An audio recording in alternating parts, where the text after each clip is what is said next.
ओम तत्सत। नमस्कार। कभी कभी जीवन में कुछ यात्राएं ऐसी होती है जो मंजिल से अधिक हमें स्वयं से मिला देती है। साहित्यिक सचेतना के साथ मेरी 3 वर्षों की यह यात्रा ऐसी ही एक आत्मिक साधना रही है। जब मैंने इस मंच से जुड़ने का पहला कदम उठाया तब यह केवल शब्दों का संसार प्रतीत होता था, पर धीरे धीरे अनुभव हुआ कि यह मंच केवल साहित्यिक नहीं बल्कि संवेदनाओं, संस्कारों और चेतना का एक जीवंत उदाहरण परिवार है।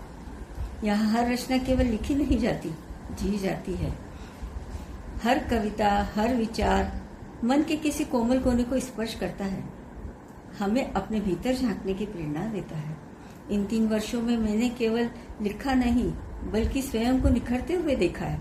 शब्दों को महसूस करना सीखा, भावों को अभिव्यक्त करना सीखा और सबसे महत्वपूर्ण अपने भीतर की सचेतना को पहचानना सीखा। मैं हृदय से कृतज्ञ हूँ संस्थापक गुरुदेव नरेंद्र रावत जी की, जिनकी दूरदृष्टि और प्रेरणा ने इस अद्भुत मंच की रचना की, नींव रखी।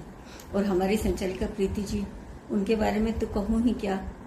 उनकी ऊर्जा, समर्पण और स्नेह ने इस परिवार को निरंतर आगे बढ़ाया है।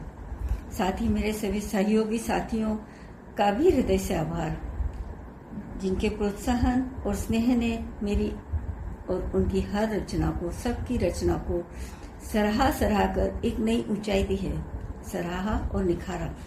आज जब साहित्यिक सचेतना अपने 3 वर्ष पूर्ण कर रही है तो यह केवल एक संस्था का उत्सव नहीं है बल्कि हर उस विचार, उस भावना का उत्सव है जो शब्दों के माध्यम से समाज में सकारात्मक परिवर्तन लाता है।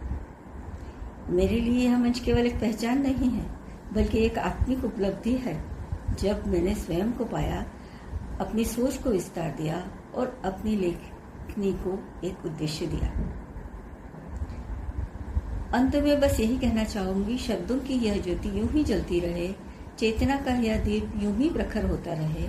हम लिखते रहें, हम जुड़ते रहें और समाज में संवेदनाओं का यह प्रवाह निरंतर बहता रहे। मैं शारदा कनोरिया, राष्ट्रीय प्रभारी साहित्यिक सचेतना, आप सभी को इस सुंदर उपलब्धि की हृदय से हार्दिक बधाइयां एवं शुभकामनाएं देती हूँ। धन्यवाद।